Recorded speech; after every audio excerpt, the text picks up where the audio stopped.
The morning of May 19, 1944, north of the Admiralty Islands, southwest Pacific, Lieutenant Commander Walton Pendleton stood on the bridge of USS England, watching his sonar operator track the Japanese submarine I-16, moving 300 feet below the surface.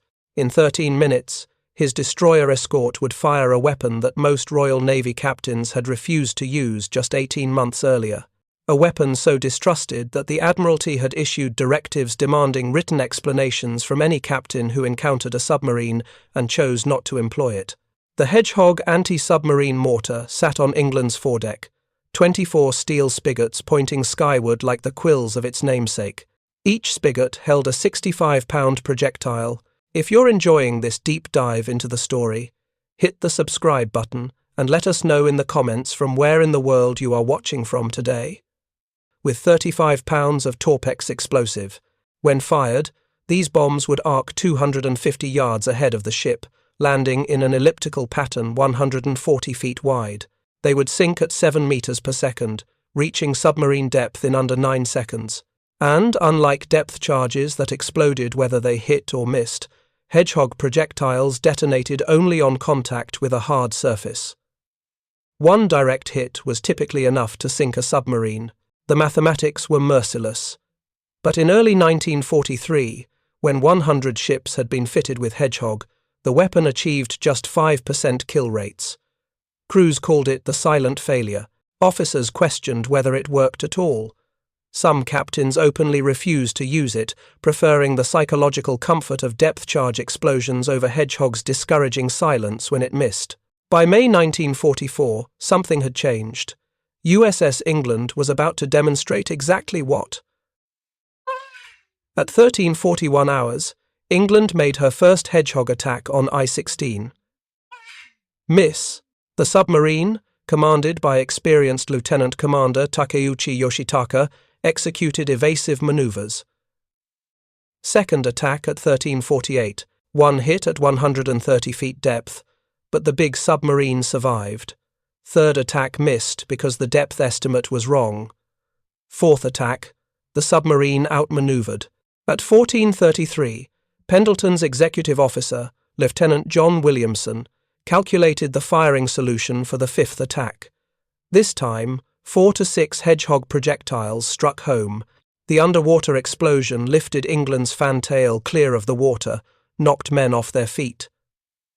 20 minutes later, debris began surfacing.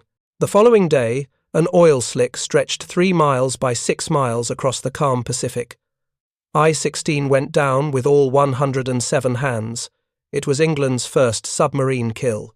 Within 12 days, she would sink 5 more Japanese submarines. 6 kills in 12 days, all with Hedgehog. An anti-submarine warfare performance never matched in World War II. But USS England's success in May 1944 represented the culmination of a transformation that had begun in skepticism and near failure. The weapon that would achieve kill rates exceeding 42% by late 1944 had started with success rates so low that many questioned whether it should remain in service at all. Understanding that transformation requires going back to August 1941, to an aging British destroyer off the coast of Liverpool, to the moment when warfare itself was about to change in ways that traditional naval officers could barely comprehend.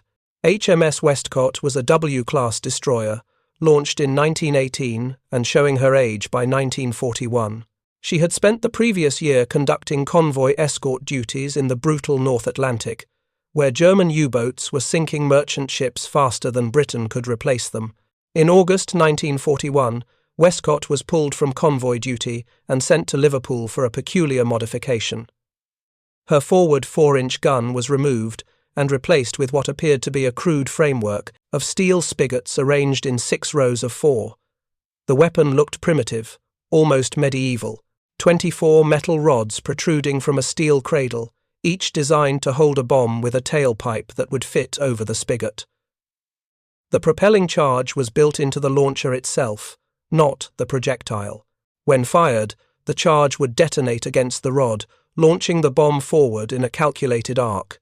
It was a spigot mortar, a design principle dating back to World War I trench warfare, now adapted for naval use by Lieutenant Colonel Stuart Blacker of the Royal Artillery. Blacker had developed the concept between the wars for the British Army's bombard mortar. The beauty of the Spigot design lay in its simplicity and flexibility. A single launcher could fire different-sized warheads because the propelling charge was in the base, not the projectile. Major Millis Jeffreys, working in the Ministry of Supply's secretive Directorate of Miscellaneous Weapons Development, had adapted Blacker's design for naval applications. The DMWD, nicknamed the Wheezers and Dodgers by the establishment that doubted them, specialized in unconventional weapons. They had developed limpet mines, unusual grenades, and now this forward-firing anti-submarine mortar. The name Hedgehog came from a competition. An officer had noticed that the empty Spigot launcher, with its rows of steel rods, resembled the spines on a hedgehog's back. He submitted the name and won a bottle of sherry. The whimsical name belied the weapon's deadly intent. In May 1941, Westcott conducted test firings in Liverpool Bay against a known shipwreck. The trials were partially successful but revealed immediate problems. During one test firing, a seaman lost his hand when a spigot short-circuited. The safety mechanisms were inadequate. The firing circuits were unreliable in wet conditions, which meant they were unreliable in the North Atlantic, where spray and swells covered the launcher during heavy pointers weather. Even when the weapon fired correctly, incomplete patterns were common. Of the 24 projectiles, perhaps only 15 or 18 would launch, compromising the attack pattern, but the principle was sound enough that production began 9 months later. By the end of 1942, over 100 ships carried Hedgehog. What followed was not triumph, but crushing disappointment. The tactical doctrine behind Hedgehog addressed a fundamental flaw in depth charge attacks. When a destroyer detected a submarine on ASDIC sonar and began an attack run, the submarine would disappear from detection at close range. The speed of sound in water created what operators called the instantaneous echo problem. When the target submarine was very close to the attacking ship, less than 200 yards, the time between the sonar pulse and its return echo became too short for human operators to distinguish one from the other. The submarine effectively vanished from detection during the final moments of the attack. This created a blind period. The attacking ship would lose contact, race forward, and drop depth charges over the stern based on the submarine's last known position and estimated course. During those critical seconds of blindness, U-boat commanders learned to execute sharp changes of course and speed. By the time the depth charges exploded, the submarine had often moved clear of the lethal zone. German U-boat training emphasized these evasive tactics. When sonar contact was lost, crews knew they had perhaps 30 seconds to change course radically, alter depth, and escape. It worked often enough that depth charge attacks achieved abysmal success rates. British statistics from early 1942 showed that out of 5,174 depth charge attacks, there were 85.5 kills, a ratio of 60-1. For every 60 attacks, one submarine was destroyed. The mathematics told a grim story. Depth charges had another fundamental limitation. They used hydrostatic phases set to explode at predetermined depths. The attacking ship had to estimate the submarine's depth correctly, set the charges accordingly, and hope the submarine hadn't changed depth by the time the charges reached detonation depth. The explosive force traveled through water, creating a shockwave. But water is compressible at these scales. The cushion of water between the exploding charge and the submarine's hull dissipated the blast significantly. Many submarines survived hundreds of depth charges over many hours. U-427 famously survived 678 depth charges in April 1945. Hedgehog was designed to eliminate these problems. First, the forward-firing principle meant the attacking ship could launch projectiles while still maintaining sonar contact. The submarine never disappeared into the blind zone because the bombs landed ahead of the ship, not behind it. Second, the contact fuses meant depth didn't need to be known precisely. Any projectile striking the hull would detonate. If you find this story engaging, please take a moment to subscribe and enable notifications. It helps us continue producing in-depth content like this. and the explosion would occur directly against the submarine's pressure hull, not through a cushion of water. The explosive force was focused, devastating. 1 or 2 hits were typically sufficient to breach the hull and cause catastrophic flooding. Third, if the attack missed, sonar contact wasn't disrupted. Depth charges, exploding whether they hit or missed, created massive turbulence and noise that rendered sonar useless for up to 15 minutes. Submarines escaped during this deaf period. Hedgehog's silence when it missed meant the attacking ship could immediately analyze whether the submarine had moved and prepare another attack with current targeting data. The theoretical advantages were compelling. The practical results in 1942 and early 1943 were disastrous. Initial success rates hovered around 5%. Out of every 20 Hedgehog attacks, 19 failed to achieve hits. This was only marginally better than depth charges and psychologically much worse. When depth charges exploded, crews could convince themselves they'd scored near misses that damaged or at least frightened the enemy. The violent detonations boosted morale, created a sense of action, of fighting back against an invisible enemy. Hedgehog's silence when it missed was demoralizing.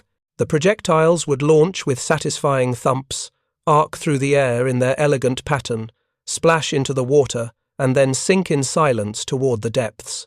Nothing, no explosion. No indication whether the targeting had been close or wildly inaccurate. Just silence, followed by the submarine escaping, followed by the crew's growing conviction that the weapon simply didn't work. Multiple factors contributed to the early failures. Crew inexperience. The weapon was entirely new.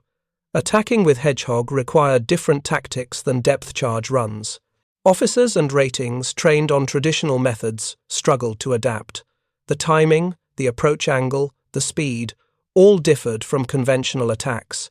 Many crews reverted to depth charge tactics when under stress, which compromised Hedgehog effectiveness.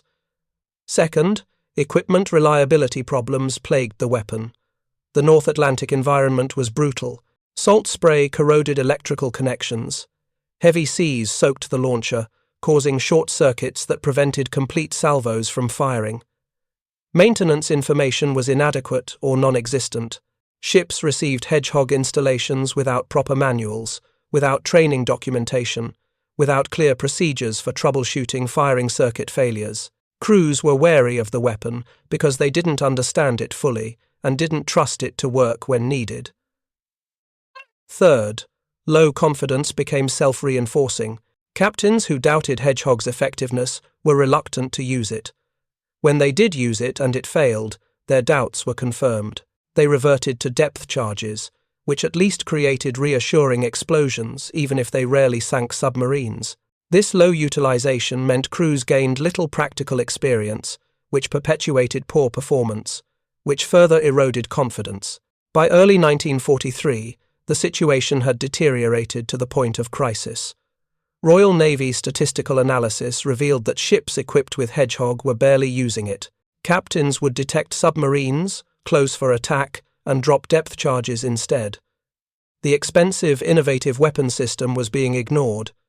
The Admiralty issued an extraordinary directive. Captains commanding ships equipped with Hedgehog were now required to submit written reports explaining why they had not employed Hedgehog when they encountered submarine contacts. This was unprecedented. The Royal Navy was essentially ordering its officers to justify their tactical decisions not to use specific weapons. The directive revealed how seriously the Admiralty viewed the problem and how desperate they were to salvage an expensive development program that seemed to be failing. The official reports blamed crew inexperience and low confidence in the weapon. These were accurate diagnoses but didn't address the underlying problem. How do you build confidence in a weapon that fails 19 times out of 20? How do you gain experience when psychological barriers prevent officers from employing the weapon? The Royal Navy faced a classic catch-22 situation. The solution came not from Admiralty directives but from a determined engineer who understood that technical success means nothing without human buy-in. An officer from the Directorate of Miscellaneous Weapons Development, the same organisation that had developed Hedgehog, was sent to Londonderry Port in Northern Ireland, where convoy escort crews were based. His mission was not to fix the weapon, which worked adequately when used correctly. His mission was to fix the people who weren't using it. Londonderry served as the primary base for Western Approaches Command's anti-submarine forces. Escorts operating in the North Atlantic convoy battles cycled through Londonderry between operations. It was here that crews shared experiences, traded tactics, and formed opinions about equipment and procedures. If confidence in Hedgehog could be rebuilt anywhere, it would be here. The DMWD officer conducted shipwide talks, focusing on detailed examples of successful Hedgehog attacks. He didn't emphasize the weapon's theoretical advantages. Instead, he presented case studies of actual kills. HMS Westcott had possibly sunk U-581 inches February 1942, though accounts differed on whether Hedgehog or ramming or depth charges had done the damage. Other vessels had scored confirmed kills in late 1942 and early 1943. The officer walked crews through these attacks step by step. What had the attacking ship done right? How had they approached? What speed had they maintained? How had they calculated the firing solution? What specific sonar returns had indicated a hit? The presentations were technical, detailed, professional. They treated crews as intelligent professionals, capable of mastering complex tactics, not as sailors who needed motivational speeches. The training addressed specific technical problems. Maintenance procedures were clarified. Common failure modes were explained along with troubleshooting techniques. Crews learned how to protect firing circuits from salt spray, how to test the system before attacks, how to diagnose incomplete firing patterns. The weapon became less mysterious, more predictable. Most importantly, the training created a community of practice. Crews who had used Hedgehog successfully shared their experiences with crews who hadn't. Tactical innovations spread informally.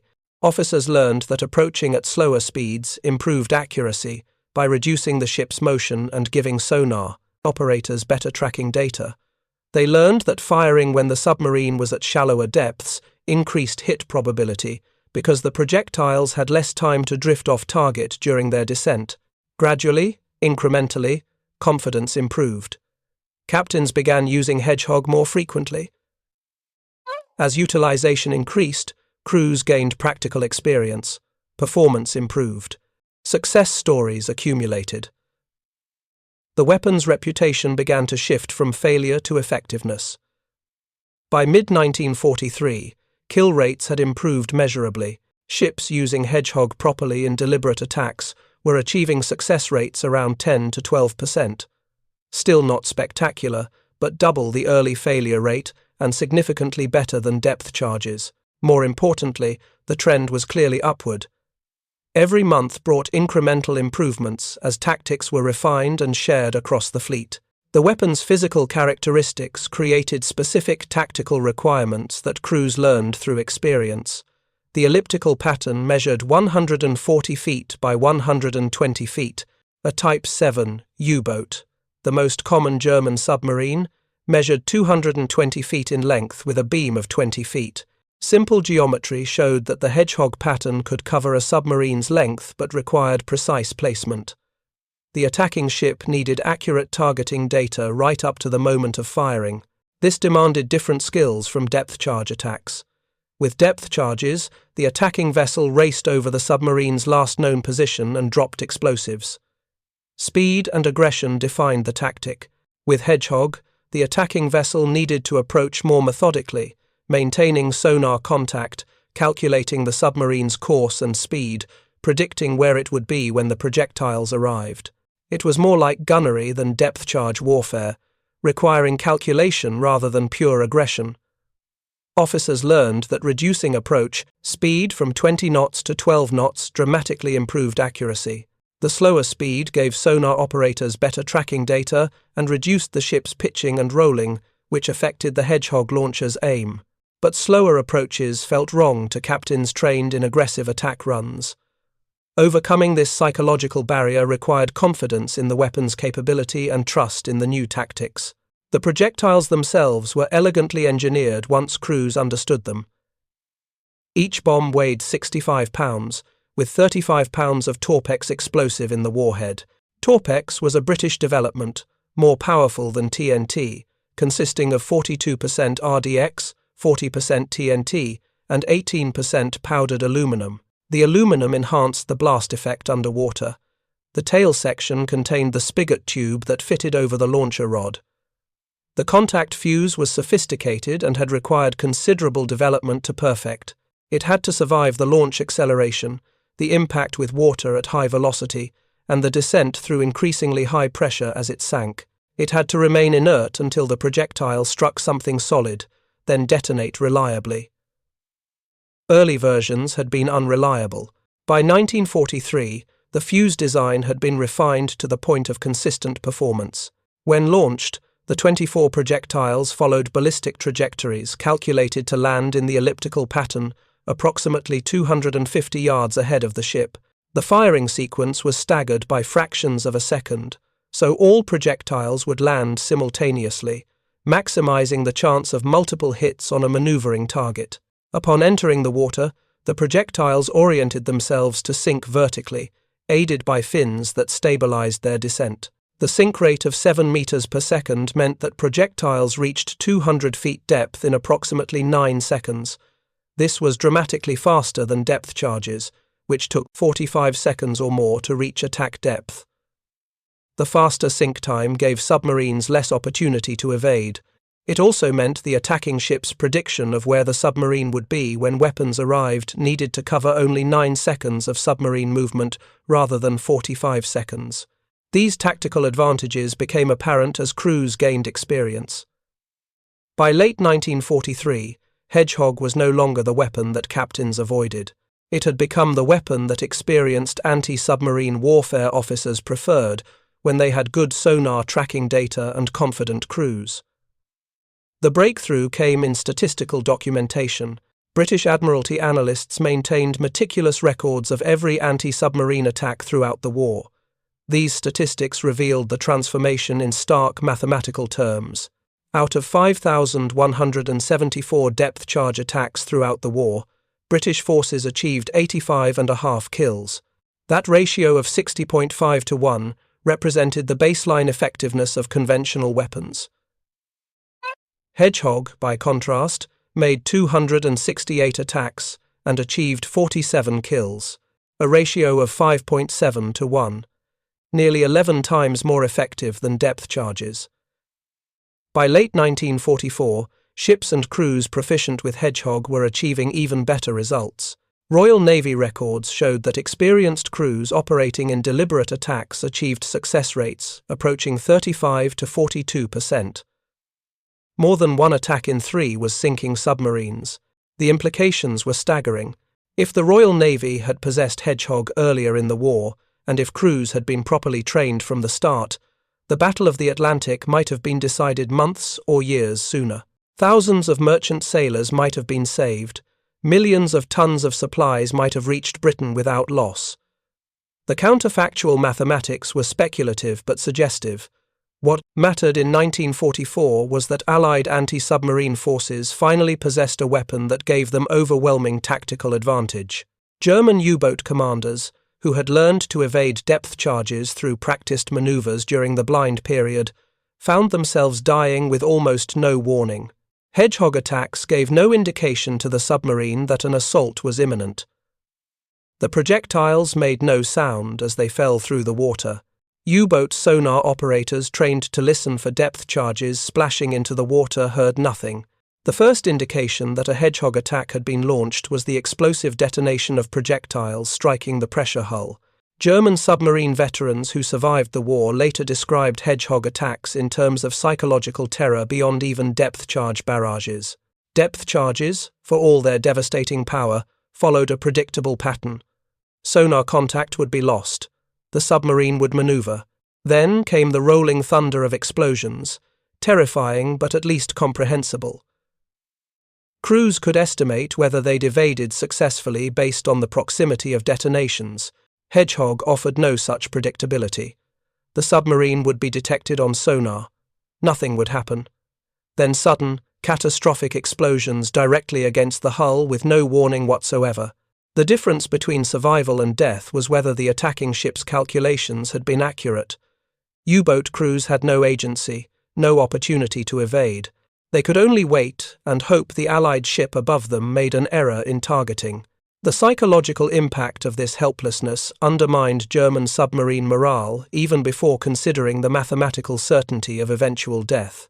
If one attack in 3 was achieving kills, and if Allied escorts were making multiple attacks per encounter, the survival odds became grimly unfavorable. U-boat crews went to sea knowing that mathematical probability favored their destruction.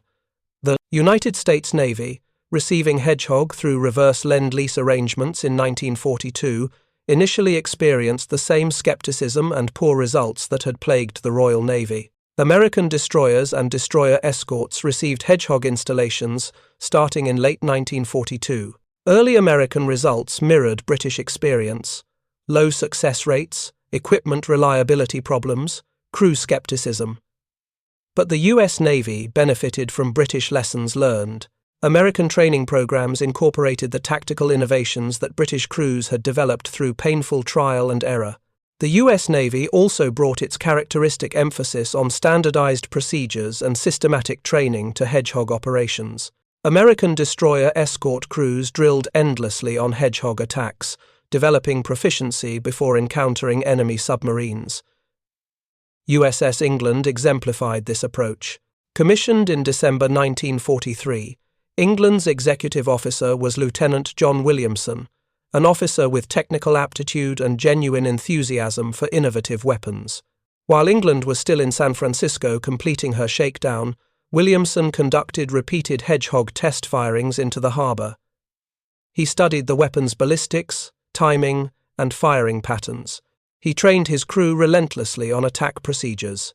When England arrived in the Southwest Pacific in March 1944 and began convoy escort duties, her crew was arguably the most proficient Hedgehog operator in the American fleet. What they lacked was opportunity. Convoy escort between Espiritu Santo and Guadalcanal involved little contact with Japanese submarines, which were focused on different operational areas. The opportunity came in May 1944, when American codebreakers intercepted and decrypted Japanese naval messages. The intelligence was specific and actionable. Japanese submarine I-16 was delivering rice supplies to troops at Buin on Bougainville Island. The submarine's route and schedule were known. England, along with destroyer escorts USS George and USS Raby, received orders to intercept. The intercept on May 19th occurred in calm, sunny conditions, ideal for sonar operations. England detected I-16 at 13:41 hours on the early afternoon. The submarine was detected at 1,400 yards range, deeper than optimal but within attack parameters. Williamson calculated the firing solution based on the submarine's course, speed, and depth, as determined by sonar tracking. The first attack missed. I-16's commander, the experienced Lieutenant Commander Takeuchi, immediately executed evasive maneuvers. The submarine was a Type C fleet boat, 109 meters long, capable of submerged speeds up to 8 knots and depths exceeding 100 meters. Takeuchi had survived previous encounters with Allied forces. He knew how to evade. Second attack achieved one hit at 130 feet depth. The underwater concussion indicated a solid strike, but a single hit on a large fleet submarine wasn't necessarily fatal. I-16 continued maneuvering. Third attack missed because depth estimation was incorrect. The fathometer revealed after the attack that the submarine was at 325 feet, much deeper than the assumed 200 feet. The targeting had been based on incomplete data. Fourth attack, I-16 outmaneuvered the pattern through aggressive course changes. Takeuchi was demonstrating exactly the skills that had kept him alive through 9 previous war patrols. But Hedgehog attacks came quickly. Unlike depth charge barrages that took time to set up and execute, Hedgehog reloading required only 3 minutes. England could maintain pressure, making repeated attacks, while sonar contact remained solid. Fifth attack at 14:33 hours. Williamson had adjusted his calculations based on the previous 4 attempts. He'd refined his estimate of the fifth submarine's maneuvering patterns. This firing solution predicted where I-16 would be, not where it was. 4 to 6 Hedgehog projectiles struck home. The underwater explosion that followed was massive, far beyond what 6 35-pound warheads should produce. The blast indicated secondary explosions, probably the submarine's battery compartment rupturing, possibly torpedo warheads detonating sympathetically. The explosion lifted England's stern clear of the water, 180 feet of destroyer Escort momentarily airborne. The shock knocked crew members off their feet throughout the ship. England's sonar went temporarily dead from the acoustic overload. When it cleared, the submarine contact was gone, not evading, not diving deeper, simply gone. 20 minutes later, debris began appearing. Oil, cork insulation, pieces of wooden decking, personal effects. By the following day, an oil slick stretched 3 miles by 6 miles across the Pacific surface. I-16 had gone down with all 107 crew members.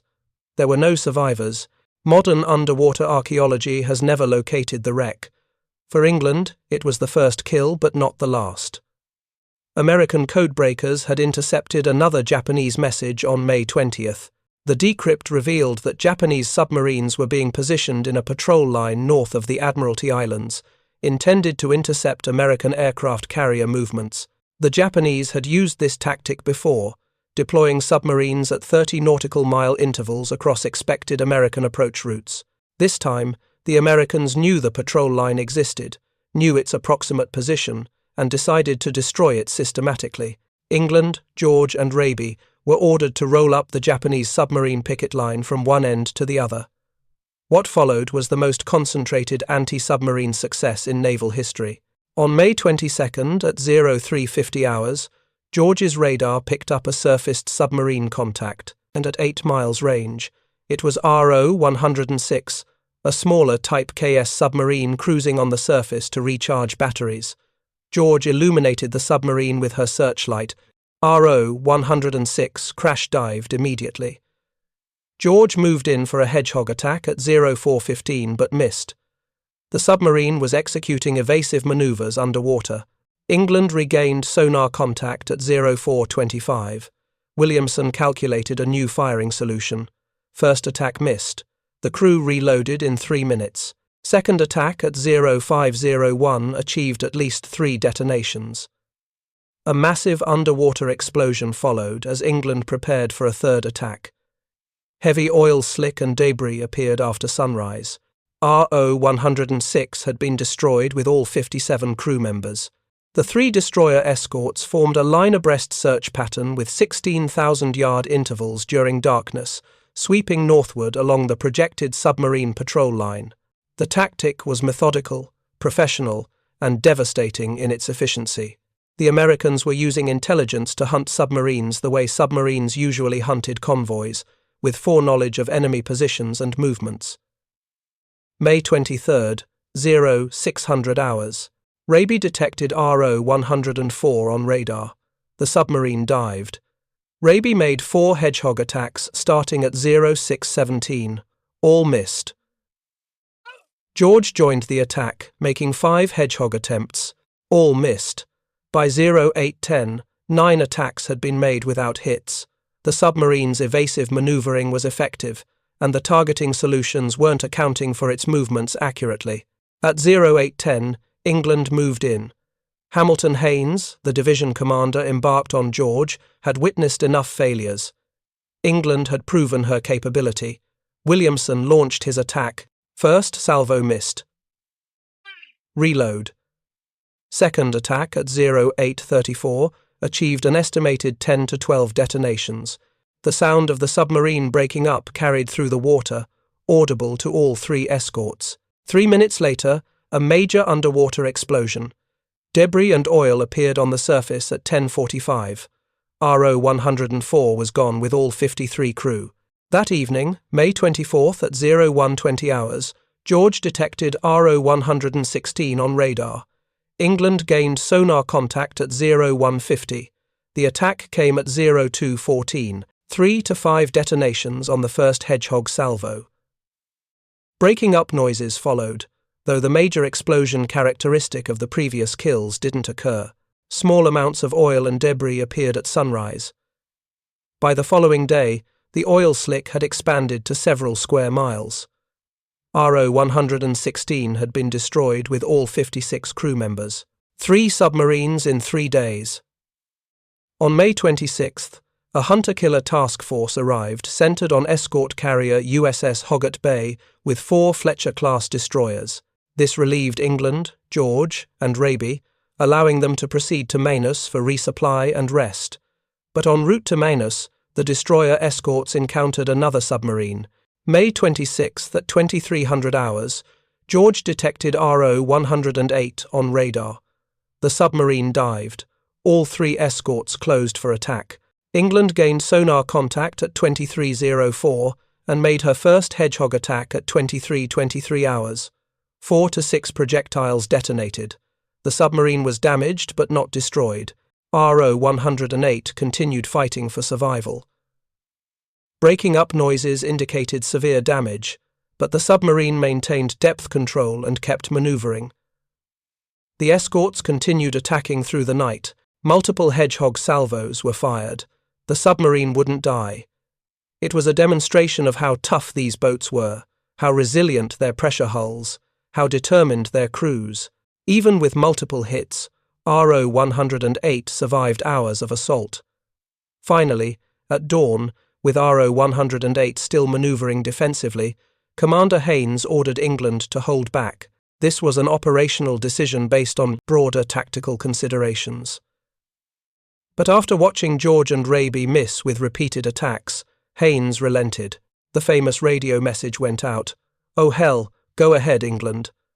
Williamson's attack achieved 6 to 10 detonations at 0736 hours. A major explosion followed at 0741. A fountain of oil and debris erupted on the surface. RO 108 and her 58 crew members were finished. 4 submarines. The 3 destroyer escorts continued to Manus, resupplied, and sailed back out on May 28th to complete the destruction of the Japanese patrol line. On May 30th, they found what remained. RO 105 had sortied from Saipan on May 14th under Lieutenant Junichi Inoue, carrying the commander of Japanese Submarine Division 51, Captain Ryonosuke Kato. The submarine had narrowly survived previous encounters with American forces. Its crew was experienced, its commander competent, none of it mattered. The hunt lasted through May 30th and into May 31st. Multiple escorts attacked with Hedgehog. George and Raby fired repeated salvos. Over 30 hours, more than 20 Hedgehog attacks were made. RO 105 evaded them all through radical maneuvering, demonstrating exactly the defensive tactics that made U-boats so difficult to kill with conventional weapons. But the escorts maintained sonar contact throughout. They didn't lose track of the submarine during blind periods. They didn't have to wait for turbulence to clear after unsuccessful attacks. They simply kept firing, kept adjusting their solutions, kept applying pressure. The submarine couldn't surface to recharge batteries. It couldn't escape. It could only evade, and evasion required energy, required battery power that was steadily depleting. After 21 attacks over approximately 30 hours, RO 105 was running out of options. The submarine surfaced between George and Spangler, another destroyer that had joined the hunt. The escorts couldn't fire, without hitting each other. RO 105 dove again, but now the battery was critically low. The submarine's speed was reduced. Maneuvering capability was compromised. Commander Haynes, who had become increasingly frustrated watching the prolonged battle, radioed England with the same message. "Oh hell, go ahead, England." At 0736 hours on May 31st, England's Hedgehog attack scored 6 to 10 detonations. A major explosion followed at 0741. Oil and debris fountained to the surface. RO 105 went down with all 55 hands. 5 submarines from the 7-boat patrol line had been destroyed. 2 others had returned to port before the American sweep. Every submarine that England encountered had been sunk. 6 kills in 12 days, all achieved with Hedgehog. It was a performance that would never be matched. Admiral Ernest King, Chief of Naval Operations, sent a message to England. There'll always be an England in the United States Navy. On October 6, 1960, a guided missile destroyer was commissioned with the name USS England, fulfilling King's promise. The original England received a Presidential Unit Citation for her anti-submarine performance, but England's achievement, spectacular as it was, represented something larger than one ship's success. It demonstrated what properly trained crews with properly understood weapons could accomplish.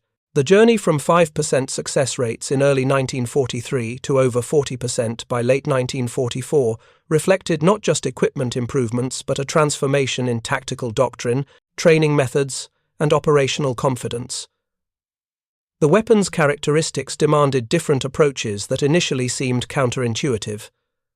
Slower attack runs felt wrong but produced better results. Maintaining persistent sonar contact required patience that aggressive depth charge tactics didn't teach. Calculating predictive firing solutions required analytical thinking rather than reactive decision-making. These skills had to be developed, practiced, and institutionalized across entire fleets. The United States Navy proved more successful at this institutionalization than the Royal Navy, possibly because American forces entered the war later and could learn from British experiences without fighting through the painful learning curve themselves. American training programs emphasized standardized procedures and quantitative analysis. Destroyer escort crews drilled on Hedgehog attacks until the procedures became automatic. The USS England's crew represented this training philosophy at its peak. They had practiced extensively before encountering actual targets. When opportunity arrived, they executed flawlessly because they'd rehearsed every step countless times. The famous quote attributed to Commodore Thorwall, commanding Destroyer Escort Division 40, whose flag was on England, captured this perfectly. Personnel and equipment worked with the smoothness of well-oiled clockwork. By late 1944, Hedgehog had become the standard anti-submarine weapon for Allied escort forces in both the Atlantic and Pacific.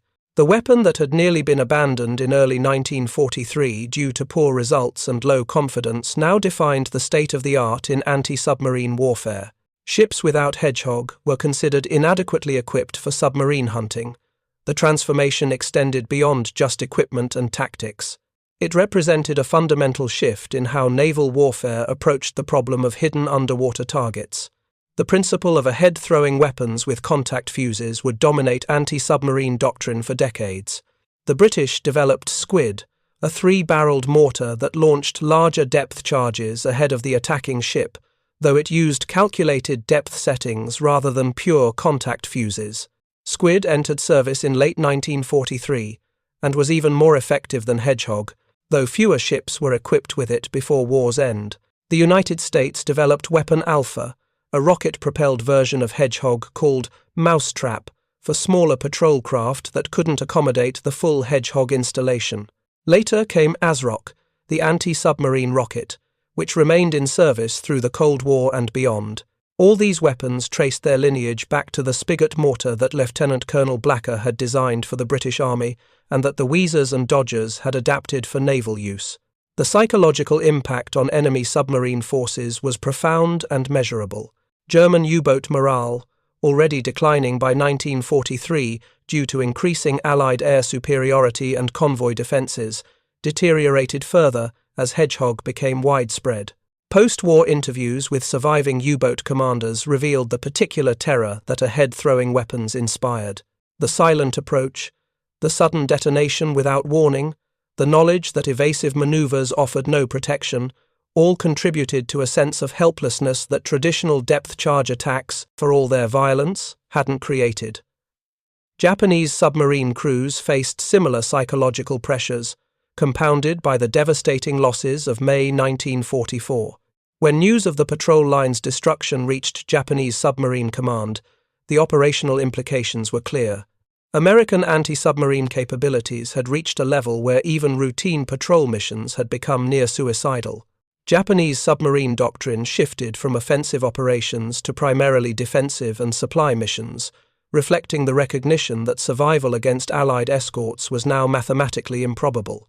The statistical evidence told the story with brutal clarity. For the entire war, depth charge attacks achieved approximately a 1 in 60 kill rate in British service, slightly better in American service where different tactical doctrines and more sophisticated sonar systems were employed. Hedgehog, by contrast, achieved 1 kill per 5.7 attacks overall, improving to better than 1 in 3 for experienced crews by late 1944. These weren't marginal improvements. They represented order-of-magnitude increases in effectiveness. A weapon that was 10 times more lethal than its predecessor fundamentally changed operational calculations on both sides of the conflict. Allied escorts could hunt submarines with confidence. Axis submarines could no longer consider convoy escort ships as manageable threats. The industrial implications were equally significant. Britain's production of Hedgehog projectiles reached substantial scales by 1943. The Bussey and Hawkes Company, better known for manufacturing musical instruments, produced early projectiles before wartime production was dispersed to multiple facilities. American production, once the U.S. Navy adopted the weapon, reached even larger scales. The relatively simple design allowed rapid manufacturing expansion. The development history of Hedgehog illustrated several important principles about military innovation. First, revolutionary weapons often face institutional resistance. The Ordnance Board had rejected the spigot mortar concept repeatedly before the Directorate of Miscellaneous Weapons Development finally brought it to operational status. Traditional military establishments tend to favor incremental improvements to familiar systems over radical innovations that challenge established doctrines. Second, technical superiority means nothing without operational proficiency. Hedgehog, in early 1943, was technically the same weapon that achieved 42% kill rates by late 1944. The equipment hadn't changed significantly. What changed was human understanding, training quality, tactical doctrine, and confidence. Getting these human factors right required time, experimentation, and systematic effort to share lessons learned across organizations. Third, combining technical innovation with good intelligence produces multiplicative rather than additive effects. USS England's success resulted from Hedgehog capability multiplied by accurate code-breaking intelligence. Either factor alone would have produced results. Both together produced historic success. Modern military doctrine calls this sensor-to-shooter integration and recognizes it as a force multiplier. Fourth, weapons that provide immediate feedback about their effectiveness are psychologically preferable, even if they're technically inferior. Depth charges were less effective than Hedgehog, but more popular initially because they always exploded, always provided sensory confirmation of action. Hedgehog's silence when it missed was demoralizing, until crews understood that silence meant the submarine was still trackable and subject to immediate re-attack. Overcoming this psychological barrier required education and experience. The legacy of Hedgehog extended far beyond World War II. Modern anti-submarine warfare still employs head-throwing weapons, though now they're sophisticated torpedoes launched from vertical launch systems rather than contact-fused mortars. The principle remains identical. Attack while maintaining sensor contact, deny the submarine any blind period for evasion, use contact or proximity detonation rather than predetermined depth settings. The transformation from skepticism to excellence that Hedgehog underwent between 1942 and 1944 also became a case study in military innovation. How organizations overcome resistance to new concepts, how they develop operational proficiency with unfamiliar systems, how they institutionalize tactical knowledge. All these challenges appear in the Hedgehog story. Military academies and staff colleges still study this history when teaching innovation, management, and technology adoption. For the crews who used Hedgehog in combat, the weapon became a trusted tool that saved their lives while taking enemy lives.